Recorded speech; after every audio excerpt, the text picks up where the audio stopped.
Class theory part 2 की करनी है। तो फटाफट आज पार्ट 2 जो है फाइनेंशियल स्टेटमेंट एनालिसिस, इसकी पूरी थ्योरी कर लेते हैं। और हाँ, आज मैं आपको हेडिंग और सब हेडिंग बताऊंगा। ये जो हेडिंग सब हेडिंग है, ये सारे मैंने आपको वैसे दे दिए थे ऑलरेडी। तो एक बार मैं इनको भी डिस्कस कर लूंगा। और ध्यान रखना, ये जो पार्ट 2 की थ्योरी है, ये एग्जामिनेशन में 4 मार्क्स का आता है। ध्यान रखना, ओनली 4 मार्क्स आता है फाइनेंशियल स्टेटमेंट्स में।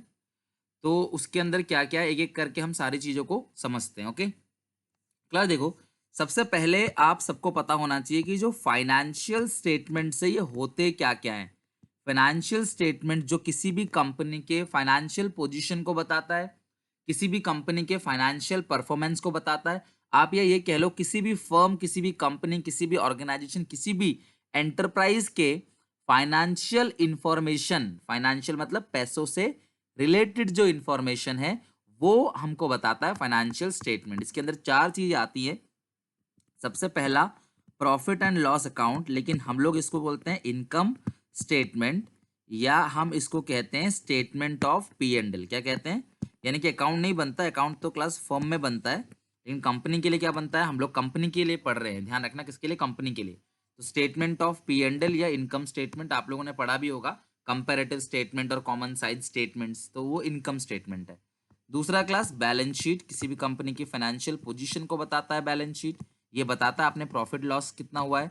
और बैलेंस शीट के पीछे बहुत सारे नोट्स होते हैं डिटेल में, नोट्स टू अकाउंट्स। और लास्ट है कैश फ्लो स्टेटमेंट। तो ये आता है फाइनेंशियल स्टेटमेंट्स के अंदर। Financial statement, statement of P and L, balance sheet, notes to account और cash flow statement. Cash flow statement के लिए क्लास अकाउंटिंग स्टैंडर्ड कौन सा है? अकाउंटिंग स्टैंडर्ड नंबर 3 है। क्लियर है यहाँ तक? बाकी फाइनेंशियल स्टेटमेंट्स को हम लोग एनालिसिस करेंगे। एनालिसिस करने का मतलब क्या है क्लास? स्टडी करेंगे। तो स्टडी करने के लिए कुछ टूल्स होते हैं, ध्यान रखना टूल्स। तो टूल कौन कौन सा होता है क्लास? सबसे पहला होता है कंपैरेटिव स्टेटमेंट्स, दूसरा होता है रेशियो एनालिसिस, और तीसरा कैश फ्लो स्टेटमेंट। मतलब ये 3 टूल है जिनसे हम लोग किसी भी कंपनी के फाइनेंशियल स्टेटमेंट्स को एनालाइज कर सकते हैं, स्टडी कर सकते हैं कि अच्छा है या नहीं है, इस कंपनी में ग्रोथ है कि नहीं, पोटेंशियल है कि नहीं, इसमें पैसा लगाना चाहिए या नहीं लगाना चाहिए। इसको कहते हैं फाइनेंशियल स्टेटमेंट टूल। तो आपने नोटिस किया होगा, यही आपका सारा का सारा, पूरा का पूरा फाइनेंशियल किताब में है। कंपेरेटिव कॉमन साइज एक चैप्टर है, रेशियो चैप्टर है, कैश फ्लो चैप्टर है, इससे आता है 8 नंबर का, इससे आता है 4, इससे आता है 4, तो हो गया 16 नंबर। बाकी 4 नंबर का क्लास इनके अंदर से आता है। तो ये 4 नंबर का पूरा थियोरी होगा, पहली बात। बाकी कैश फ्लो से एक एक नंबर की 2 थियोरी आएगी। तो कुल मिला के थियोरी 6 नंबर की है, 4 नंबर का क्लास चैप्टर 1 और 2 से मिलाकर आता है। और बहुत ज्यादा चांस है कि हेडिंग सब हेडिंग से पूछा जाए। और इंपॉर्टेंट टॉपिक की बात करूं जो मैं डिस्कस करूंगा, फाइनेंशियल स्टेटमेंट्स को यूज करने वाले यूजर्स कौन कौन है, फाइनेंशियल स्टेटमेंट्स की लिमिटेशन क्या क्या है, बेनिफिट्स क्या क्या है, तो और क्लास ऑपरेटिंग साइकिल क्या है, ये सब बेसिक चीजें हेडिंग सब हेडिंग की। तो इन्हीं से क्वेश्चन 4 नंबर का बनना है। तो अटेम्प्ट करना है, छोड़ के बिल्कुल नहीं आना है। तो अभी हमारा ये सेशन एंड हो जाएगा, पूरा का पूरा कंप्लीट, हमने सब कुछ पढ़ लिया है। अब पेपर कैसे अटेम्प्ट करना है, प्रैक्टिस पेपर, हम इसके बाद ये सारी चीजें सॉल्व करेंगे। ओके, मैं आपको एक पेपर दिखाऊंगा अभी कि किस तरीके से आपको पेपर करना चाहिए। चलो, तो ये बता दिया class financial statements, notes account. अब इसमें एक चीज और ऐड हो गई है, आपने क्या लिखा? Cash flow statement. तो फाइनेंशियल स्टेटमेंट्स का नेचर क्या होता है? फैक्ट्स को रिकॉर्ड करता है, जो भी ट्रांजेक्शन हुआ मनी से रिलेटेड उनको रिकॉर्ड करता है। कुछ परंपराएं होती हैं क्लास, कन्वेंशंस, ठीक है। कन्वेंशन मतलब क्लास कंजर्वेटिज्म, एक आपने कन्वेंशन पढ़ा होगा, कंजर्वेटिज्म। कंजर्वेटिज्म तो वो क्या कहता है? फ्यूचर में होने वाले लॉसेस को, फ्यूचर में होने वाले लॉसेस को आप प्रोविजन आज ही बना लो, और फ्यूचर में होने वाले प्रॉफिट्स के लिए आप उसको इग्नोर करो। अकाउंटिंग कॉन्सेप्ट होता है क्लास, पर्सनल जजमेंट होता है। कॉन्सेप्ट तो बहुत सारे पढ़े होंगे आपने, गोइंग कंसर्न हो गया, और मैचिंग कॉन्सेप्ट हो गया, अकाउंटिंग पीरियड कॉन्सेप्ट हो गया, पर्सनल जजमेंट। देखो क्लास, अकाउंट्स में होता क्या है कि सब डेप्रिसिएशन के 2 मेथड होते हैं बेसिकली, हालांकि मेथड और भी बहुत सारे होते हैं, लेकिन आपके लेवल पे 11th में 2 मेथड होते हैं। एक होता है क्लास डेप्रिसिएशन का मेथड, स्ट्रेट लाइन मेथड, एक होता है written down value method, WDV. तो स्ट्रेट लाइन मेथड और रिटन डाउन वैल्यू मेथड, दोनों मेथड में कौन सा मेथड को कंप्यूट करना है, ये कोई भी क्लास मैनेजर जो है वो पर्सनल जजमेंट दे सकता है, अपनी पर्सनल राय रख सकता है कि भैया ये वाला मेथड आपको लगाना चाहिए। प्लस एनुअल रिपोर्ट, पूरे साल की जो रिपोर्ट तैयार होती है, एनुअल रिपोर्ट, उसके अंदर क्या क्या आता है? ऑडिटर रिपोर्ट, ऑडिटर होता है चार्टर्ड अकाउंटेंट, जो आके बिजनेस को ऑडिट करता है कि आपने जो भी फाइनेंशियल स्टेटमेंट बनाए हैं वो ट्रू एंड फेयर व्यू दे रहा है या नहीं दे रहा है, यानी वो कुछ गलत तो नहीं बता रहा, ये चीज। कंपनी की balance sheet, statement of penal, cash flow statement, notes to account, इसको बोलते हैं एनुअल रिपोर्ट। अगर आप किसी कंपनी के शेयर खरीदोगे तो कंपनी आपके घर पे ये एनुअल रिपोर्ट भेजेगी ताकि आप कंपनी के शेयर्स को मतलब कि एनालाइज कर सको कंपनी क्या चल रहा है क्या नहीं। क्लियर है यहाँ तक? तो बैलेंस शीट होता क्या है? बैलेंस शीट में be define as a statement of asset and liability of the company as at particular date. ध्यान रखना बैलेंस शीट हमेशा पर्टिकुलर डेट पे ही बनता है। और क्या शो करता है class? Balance sheet shows must shows reflect true and fair view of the financial position, यानी कंपनी की जो फाइनेंशियल पोजीशन है वो बिल्कुल सही दिखाए। अगला है ऑपरेटिंग साइकिल। किसको कहते हैं क्लास? जिस दिन आपने रॉ मटेरियल खरीदा है, आप क्या करते हो? सबसे पहले बताओ। रॉ मटेरियल खरीदते हो, है ना? आपसे क्या करते हो? रॉ मटेरियल खरीदते हो, उसका क्लास प्रोसेस करते हो, प्रोसेस करने के बाद फिनिश गुड्स बनता है, फिनिश गुड्स का इन्वेंट्री बनता है, इन्वेंट्री की सेल होती है, सेल के बाद बीआर मिलता है, फिर बीआर से पैसा मिलता है। तो ये पूरा साइकिल जो होता है इसको बोलते हैं ऑपरेटिंग साइकिल। यानी जिस दिन आपने कच्चा माल खरीदा, फिनिश गुड्स को पूरा बनाया, बना के उधार बेचा, बिल रिसीव कर लिया और उस बिल से कैश भी रियलाइज हो गया, तो ये जो पूरा का पूरा पीरियड है इसको बोलते हैं ऑपरेटिंग साइकिल। क्लास हम रिवीजन पढ़ रहे हैं, एग्जामिनेशन के 1 या 2 दिन पहले का रिवीजन है ये, तो मैं बहुत फास्ट करा रहा हूँ आई नो, लेकिन क्लास एग्जामिनेशन से पहले का रिवीजन पूरी किताब का वो स्लोली स्लोली फिर बहुत टाइम लग जाएगा। ओके। अच्छा एक चीज और, कभी कभार होता क्या है कि कंपनी बोलता है कि ये बैलेंस शीट की कौन बैलेंस शीट में कहाँ पे आएगा, हेडिंग कहाँ पे आएगा, सब हेडिंग कहाँ पे आएगा। तो पता है आपको क्वेश्चन के आखिरी जो क्वेश्चन होगा आपका फाइनेंशियल का वो कैश फ्लो स्टेटमेंट का होगा। तो कोई बहुत सारी चीजें तो कैश फ्लो स्टेटमेंट में ऑलरेडी एक बैलेंस शीट आपको दे रखी होगी, तो आप उस बैलेंस शीट को ऑलरेडी देख कर भी आप हेडिंग सब हेडिंग का पता लगा सकते हो कि मेन हेड क्या है, सब हेड क्या है। बाकी तो हम पढ़ेंगे ही क्लास यहाँ पे, ठीक है। बाकी क्लास जो प्रिलिमिनरी एक्सपेंसेस होते हैं क्लास, ये सिक्योरिटी प्रीमियम रिजर्व से माइनस होते हैं, तो ये कभी भी आपको बैलेंस शीट के अंदर दिखेगा नहीं। अच्छा कौन कौन सी पार्टीज है जो कंपनी की जो फाइनेंशियल स्टेटमेंट्स है, लाइक बैलेंस शीट है और क्लास फाइनेंशियल स्टेटमेंट्स में इनकम स्टेटमेंट है, बैलेंस शीट है, वो कौन कौन सी पार्टीज हैं, कौन कौन से लोग हैं जो मतलब इंटरेस्टेड है, या आप कहते हो यूजर्स ऑफ फाइनेंशियल स्टेटमेंट। तो यूजर दो होते हैं, इंटरनल यूजर और एक्सटर्नल यूजर। कंपनी के अंदर के 3 लोग होते हैं जो कंपनी के फाइनेंशियल स्टेटमेंट में इंटरेस्टेड है, कंपनी क्या कमा रही है क्या नहीं कमा रही, बैलेंस शीट कितना है, इनकम स्टेटमेंट कितना है, कैश फ्लोज कितना है। तो कौन कौन थे? सबसे ओनर। क्लास क्वेश्चन ये आ सकता है पेपर में 1 नंबर में कि ओनर क्यों इंटरेस्टेड है फाइनेंशियल स्टेटमेंट्स को स्टडी करने के लिए। अरे एक बात बताओ भाई, मैं मालिक हूँ किसी कंपनी का, तो मैं ये जानना नहीं चाहूंगा कंपनी कितना कमा रही है? मैं ये जानना नहीं चाहूंगा कंपनी की सेल्स कितनी हो रही है, कंपनी का ग्रोथ कितना हो रहा है, कंपनी का क्लास इनकम स्टेटमेंट क्या है, नेट प्रॉफिट क्या है कंपनी का, ये नहीं जानना चाहूंगा? बिल्कुल जानना चाहूंगा। तो ओनर तो पैसा लगाया है, ओनर का रिस्क इन्वॉल्व है, तो भाई ओनर तो जानना चाहेगा कंपनी के बारे में। मैनेजमेंट क्यों जानना चाहता है? क्लास सच मायने में बिजनेस के जो भी डिसीजंस हैं वो ओनर नहीं लेता है, मैनेजर्स लेते हैं। अब रतन टाटा को नहीं पता कि उसके बिजनेस में क्या क्या डिसीजन है सेल परचेस का, रतन टाटा ने तो वही बोल दिया मैनेजर्स को, भैया तुम ये वाला काम करो, कैसे करो, तुमको अथॉरिटी दे दी, तुमको रिस्पॉन्सिबिलिटी दे दी, पावर दे दिया, रिस्पॉन्सिबिलिटी दे दिया। अब सारे डिसीजन तो मैनेजमेंट लेंगे ना, तो मैनेजमेंट को पता होना चाहिए ना किस प्रोडक्ट का कितना सेल है, कहाँ किस प्रोडक्ट का सेल डाउन है, किसका अप है, किस एरिया में क्या ग्रोथ के चांसेस हैं। ये सारे डिसीजन जो होते हैं मैनेजर्स लेते हैं, तो मैनेजर्स भी फाइनेंशियल स्टेटमेंट्स को यूज करते हैं। थर्ड क्या है क्लास? एम्प्लॉयज। कंपनी को एम्प्लॉयज को प्रॉपर टाइम पे बोनस मिल रहा है नहीं मिल रहा, सैलरी ज़्यादा आउटस्टैंडिंग तो नहीं एम्प्लॉयज़ की, कोई एम्प्लॉयज़ को दिक्कत तो नहीं है, कितना पैसा कमा रहे हैं एम्प्लॉयज़ के ऊपर, कितना खर्च कर रहे हैं, सोशल सिक्योरिटी क्या क्या दे रहे हैं। तो कंपनी के जो एम्प्लॉयज़ है वो भी कंपनी के बारे में जानना चाहते हैं। एक्सटर्नल यूजर, बाहर के लोग क्यों जानना चाहते हैं आपके बारे में? क्लास बैंक, बैंक आपको लोन देगा तो बिना आपके बारे में जाने कैसे देगा? इन्वेस्टर्स, क्लास जो हमारी कंपनी में इन्वेस्ट करेगा वो भी तो हम हर साल हमारे बारे में, हमारे फाइनेंशियल परफॉर्मेंस को जानना चाहेगा। प्लस इन्वेस्टर के साथ एक और होता है पोटेंशियल, पोटेंशियल इन्वेस्टर्स, जो इन्वेस्टर तो नहीं है लेकिन कल को वो इन्वेस्ट करने की सोच रहा है, तो वो भी हमारे बारे में जानना चाहेगा। क्रेडिटर्स, जिन्होंने उधार क्लास हमको दिया है बिना हमारे बारे में जाने, बिना हमारे फाइनेंशियल स्टेटमेंट्स को देखे पढ़े समझे कि हम उनका लौटा भी पाएंगे कि नहीं लोन, वो हमको उधार कैसे दे सकते हैं। क्लास सरकार हो गई, सेबी हो गई, और क्लास कंज्यूमर्स। तो सेबी क्लास जानते हो आप, security exchange board of India, कोई गलत काम तो नहीं कर रही कंपनी, फाइनेंशियल स्टेटमेंट में कुछ झूठ तो नहीं दिखा रही, सरकार को टैक्स लगाना होता है तो वो चेक करती है भाई कि हाँ भाई कंपनी सही से प्रॉफिट कमा के टैक्स दे रही है नहीं दे रही। कंज्यूमर्स क्लास, कंज्यूमर कोई छोटा मोटा कंज्यूमर नहीं, जब कैपिटल गुड्स कंज्यूमर खरीदता है बड़े बड़े मशीन वगैरह, तो वो कंपनी के बारे में एक बार जान लेता है। कंपनी के बारे में पता कैसे चलेगा? कंपनी के फाइनेंशियल स्टेटमेंट से। इसके अलावा क्लास कुछ रिसर्चर्स होते हैं क्लास, जो कंपनी के ऊपर रिसर्च कर रहे होते हैं। कुछ फाइनेंशियल एनालिसिस्ट होते हैं, फाइनेंशियल एनालिसिस्ट आपने कभी टीवी में देखा है? सीएनबीसी चैनल, जी बिजनेस चैनल, उसमें कोई लेडी या जेंटलमैन बैठा रहता है तो वो बताता रहता है कंपनी के बारे में। तो कंपनी के बारे में कैसे बताता है? बिना कंपनी के बारे में स्टडी किए तो नहीं बता पाएगा, तो कंपनी के बारे में पूरी स्टडी करके फिर बताता है। क्लास सबसे ज़्यादा इंपॉर्टेंट अगर मैं कोई कहूँ आपको, तो वो है लिमिटेशंस ऑफ फाइनेंशियल स्टेटमेंट्स। सबसे ज़्यादा इंपॉर्टेंट जो है क्लास वो है लिमिटेशंस ऑफ फाइनेंशियल स्टेटमेंट। तो फाइनेंशियल स्टेटमेंट्स की अगर लिमिटेशन की बात करें तो सबसे पहला है class historical records. Financial statements में हिस्टोरिकल रिकॉर्ड्स होते हैं, कहने का मतलब क्या है कि जो वैल्यूज़, देखो कोई भी इंसान अगर बिजनेस में पैसा लगा रहा है तो ये जानना चाहता है कि बिजनेस कल को कितना पैसा कमाएगा, कल को बिजनेस का ग्रोथ क्या होगा, बिजनेस ये जानना चाहता है। समझ रहे हो बात को? तो हिस्टोरिकल रिकॉर्ड, लेकिन फाइनेंशियल स्टेटमेंट हमेशा बात करते हैं पुरानी हिस्ट्री में क्या हुआ था, पिछले साल का कितना कमाया, फ्यूचर में कितना कमाएंगे, ये कभी फाइनेंशियल स्टेटमेंट नहीं बता पाता। अफेक्टेड बाई पर्सनल जजमेंट, कभी कभार होता क्या है कि कोई कॉन्सेप्ट है, जैसे इन्वेंट्री वैल्यूएशन के भी अलग अलग मेथड होते हैं, डेप्रिसिएशन के अलग अलग मेथड होते हैं। तो जब एक मैनेजर कहता है ये मेथड लगाओ, दूसरा नहीं मानता, तो कहीं ना कहीं लड़ाई झगड़ा उनके बीच हो जाता है। अगला, इग्नोर क्वालिटेटिव एलिमेंट्स। आप सबको पता है क्लास फाइनेंशियल स्टेटमेंट में सिर्फ क्वांटिटेटिव एलिमेंट्स को रिकॉर्ड किया जाता है, क्वालिटेटिव एलिमेंट्स को रिकॉर्ड नहीं किया जाता। आपके अच्छे रिलेशन है गवर्नमेंट के साथ, आपकी कस्टमर रिलेशनशिप अच्छा है, आपका सोशल वर्क अच्छा है, आपके एम्प्लॉयज़ ईमानदार है, आपके मैनेजर्स अच्छे हैं, लेकिन इन सारी चीज़ों को हम लोग कहीं भी फाइनेंशियल स्टेटमेंट्स में नहीं दिखा सकते, ये लिमिटेशन है। Ignore price level changes.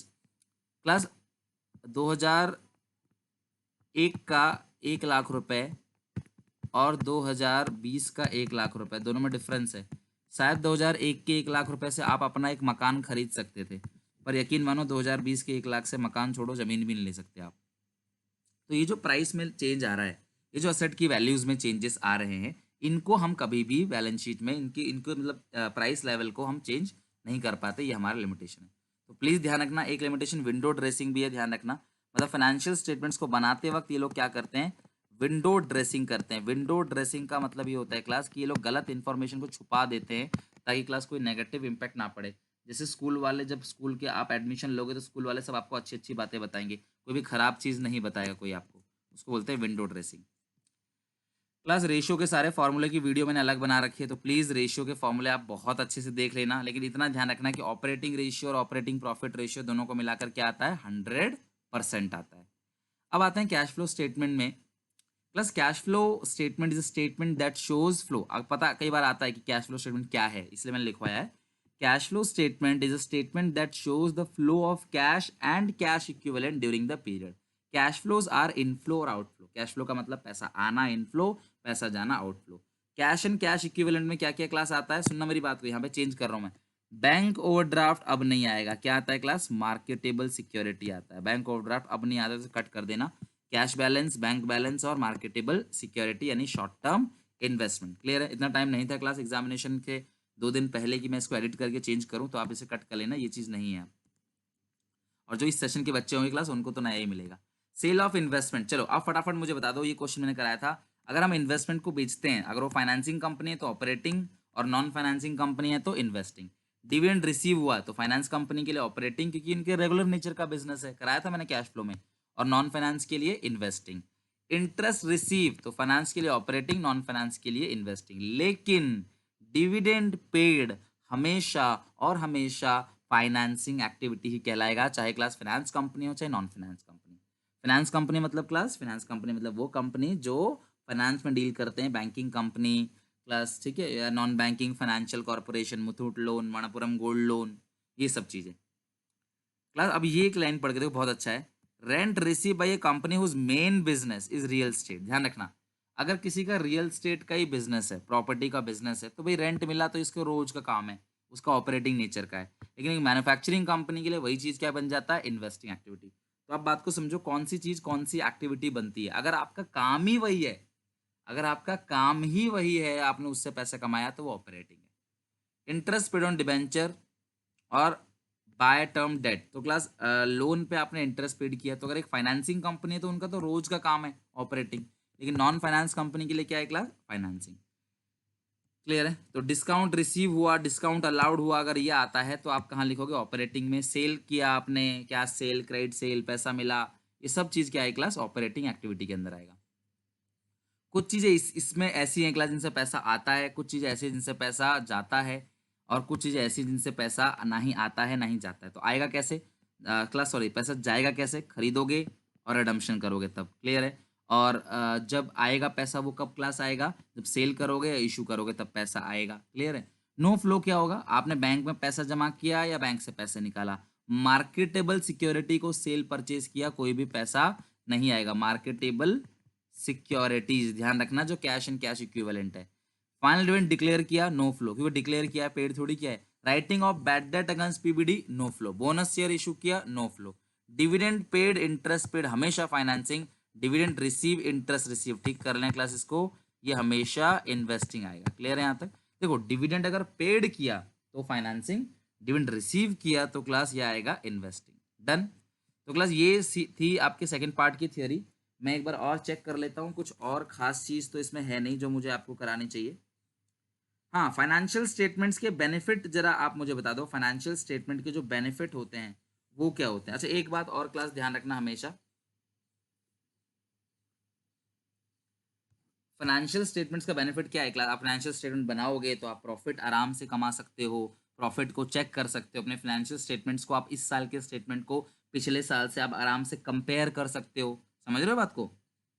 और क्लास जब हम एक ही कंपनी का कंपैरिजन करते हैं, मान लो एक्स लिमिटेड का 2009 का डेटा हम एक्स लिमिटेड के 2019 के डेटा से कंपेयर कर रहे हैं, तो क्या बोलते हैं बताओ इसको क्लास? इंटर या इंट्रा? तो इसको बोलते हैं इंट्रा। लेकिन अगर आप एक्स लिमिटेड के 2009 के डेटा को आप वाई लिमिटेड के 2009 के डेटा से कंपेयर करते हो तो वो क्या होता है? Inter comparison. वो क्या होता है क्लास? Inter comparison. क्लियर है यहाँ तक?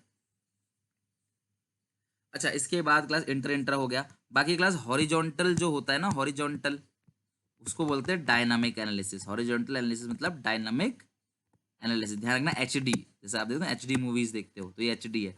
हॉरिजॉन्टल मतलब क्या है क्लास? डायनामिक। और जो वर्टिकल है वो स्टैटिक एनालिसिस है। जो वर्टिकल है वो क्या होता है? Static analysis. तो इतना ध्यान रखना कि जो हॉरिजॉन्टल है वो डायनामिक एनालिसिस है, जो वर्टिकल है वो स्टैटिक एनालिसिस है। तो हॉरिजॉन्टल एनालिसिस जो होता है ना क्लास, बेसिकली वो यानी कि the financial statement is made, review and analysis the financial statement for a number of year. It is a time series analysis. ध्यान रखना ये हॉरिजॉन्टल जो होता है ना वो टाइम सीरीज एनालिसिस होता है, नंबर ऑफ ईयर्स के लिए। आप कई सालों के स्टेटमेंट्स को क्या करते हो क्लास? कंपेयर करते हो। समझ रहे हो बात को? तो उसको बोलते हैं। और स्टैटिक में क्या होता है? सिर्फ एक ही साल का लेते हो बेस, उसी से कंपेयर करते हो।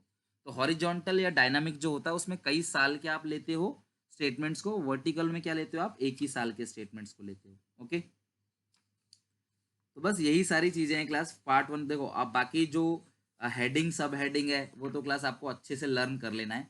अगर आप और ज़्यादा याद कर सको तो अच्छी बात है, लेकिन मैंने आपको जितना बता रखा है आप उतना आराम से भी कर लोगे ना, तब भी आपका क्लियर हो जाएगा। और कुछ चीज़ें हेडिंग सब हेडिंग में तो पक्की हैं, जो बहुत ज़्यादा चांस होता है जिनका आने का। मैं बता देता हूँ आपको, एक बार क्लास आप देख लो।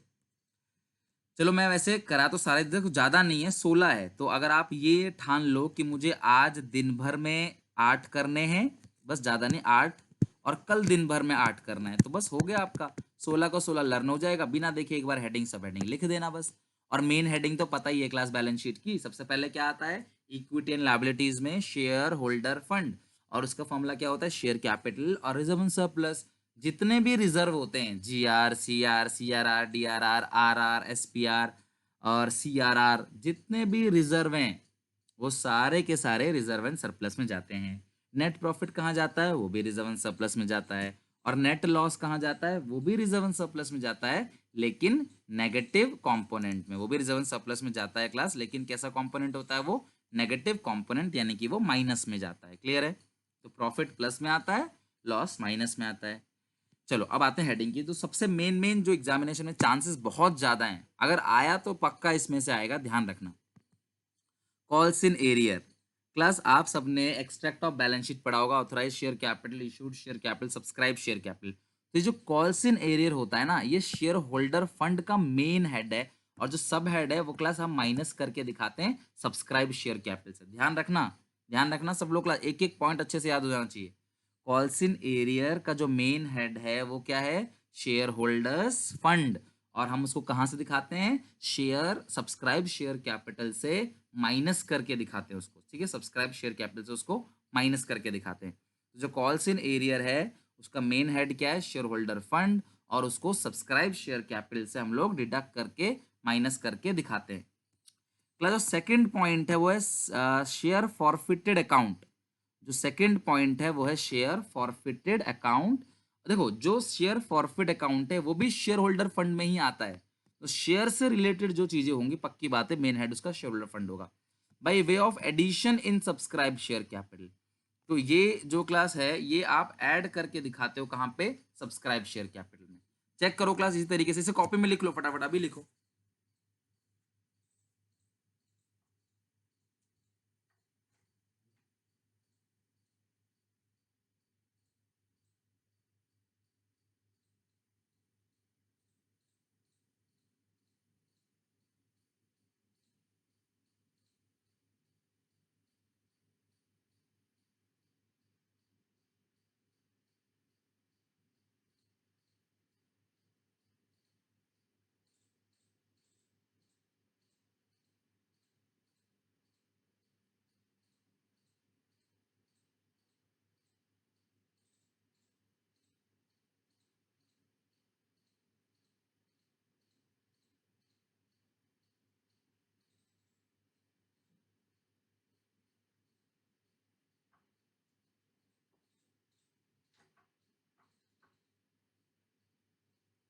चलो ये आपने लिख लिया calls in arrear.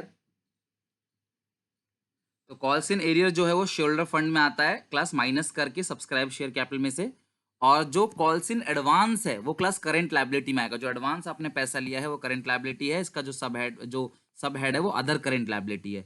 Unclaim dividend, जो डिविडेंड अभी क्लेम नहीं किया है वो भी करंट लायबिलिटी है, हेडिंग अदर। तो ध्यान रखना कि इन दोनों को साथ में याद कर लेना। आप इसे याद पता कैसे करोगे, पहले 4 याद करना, 4 को पहले लिखना, फिर बाकी 4 याद करना, फिर 4 4 8 को लिखना, फिर 4 याद करना, फिर 12 को लिखना। 1 घंटा दे दो इस पे, मन से आराम से याद होगा। डिबेंचर तो पता है क्लास आपको, नहीं तो कैश फ्लो दे रखा होगा आपको, उससे देख लेना। नॉन करेंट लायबिलिटी है और जो सब हेड है वो है long term borrowings. General reserve हो, एसपीआर हो, डीआरआर हो, सीआरआर हो, statement of P and L का डेबिट बैलेंस हो, क्रेडिट बैलेंस हो, क्लास ये सब क्लास क्या है, प्रॉफिट। ये सारी चीज शेयर होल्डर फंड में आएगा कि प्रॉफिट जो है वो रिजर्व सरप्लस जो है उसका सब हेड है और मेन हेड क्या है, share holder fund. Statement of PNL का जो डेबिट बैलेंस है, स्टेटमेंट ऑफ पीएनएल का जो डेबिट बैलेंस है वो भी कहाँ जाता है, वो लॉस है, शेयर होल्डर फंड में आएगा, लेकिन रिजर्व सरप्लस में बाय वे ऑफ डिडक्शन यानी कि माइनस करके आएगा। Public deposit bond, bond non current liability है, मेन हेड जो है नॉन करेंट लायबिलिटी, सब हेड लॉन्ग टर्म बोरोइंग। जो पूछेगा वो बताना, मेन हेड पूछेगा मेन, सब हेड पूछेगा सब। तो डेटर और बिल रिसीवेबल दोनों आता है करंट असेट के अंदर, और सब हेड जो है ट्रेड रिसीवेबल। क्रेडिटर और बिल पेबल जो है वो करंट लायबिलिटी है और आता है सब head trade payable. Provision for tax जो है वो भी करंट लायबिलिटी है। बैंक ओवरड्राफ्ट भी करंट लायबिलिटी है, लेकिन जो प्रोविजन फॉर टैक्स है वो शॉर्ट टर्म प्रोविजन है, और जो बैंक ओवरड्राफ्ट है वो शॉर्ट टर्म बोरोइंग्स है। ध्यान रखना, bank overdraft short term borrowings है। प्रोविजन फॉर डाउटफुल डेट वो आप करंट असेट में डेटर में से क्या करते हो, माइनस करते हो, तो बाई वो deduction from trade receivable. Loose tool, store spare, ये सब करंट असेट है और ये कहाँ जाता है, इन्वेंट्री के अंदर। कैश, देखो ये क्लास बहुत इंपॉर्टेंट है। माइनिंग राइट जो इंटेंजिबल है, ध्यान रखना, माइनिंग राइट, गुडविल, ये सब इंटेंजिबल है। Fix asset intangible, mining right, licence, franchisee, ये सब फिक्स्ड असेट में आता है, वो भी इंटेंजिबल असेट के अंदर। Main head non current asset. Cash और बैंक बैलेंस जो है वो करंट असेट है, कैश एंड कैश इक्विवेलेंट में आएगा। लूज टूल स्पेयर पार्ट, ध्यान रखना क्लास इन्वेंट्री में आता है, और जब करंट रेशियो निकालते हो तो class loose tool spare part को आप क्या करते हो, करंट रेशियो निकालते वक्त इग्नोर करते हो। क्लियर है? तो ये पूरा का पूरा आपका कंप्लीट हो गया आपका। बाकी क्लास आज नाइट की क्लास में पेपर कैसे अटेम्प्ट करना है वो सारी बातें सिखाऊंगा, ठीक है? तब तक के लिए class bye bye, take care.